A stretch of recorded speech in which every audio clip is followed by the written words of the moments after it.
Kophee diimaa jira. Qe'ee takka keessa mucaa Karan jedhamtu takkaatu jira. Isiinis haadha ishee wajjin jiraatti. Karan kophee hin qabdu ture. Haati isii kophee mukarraa hojjetteef. Kopheen sun waan jabduu taateef miila ishee miidhe.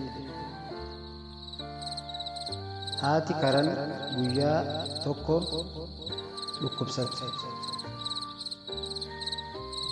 Karan yeroo isii hunda haadha isii wajjin dabarsite. Guyyaa tokko osoo karaa manaa deemuu jirtu sanduuqa tokko keessaa kophee diimaa argatte.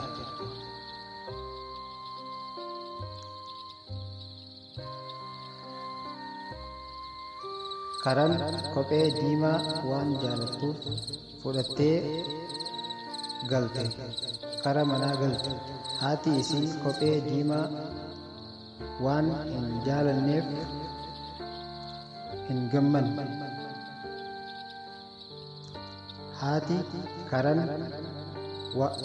Karan wanta karaarratti argite lammada akka hin fuune jetteen Karaniin.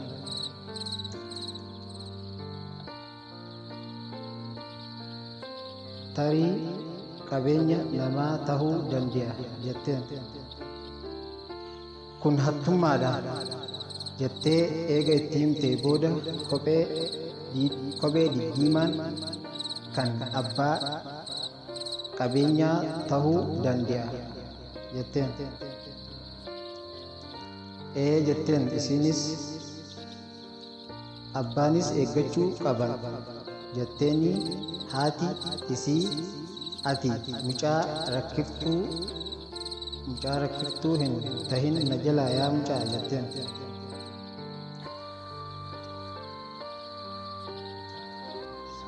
Nuti akka hiyyeessa taane nin beeka jetteen.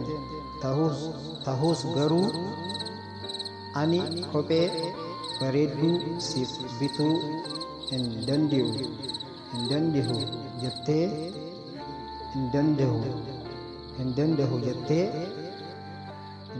jetteen. Garuu ammoo hiyyummaan keenya dogongora akka nutti hin finne of eeggachuu qabnaa jetteen.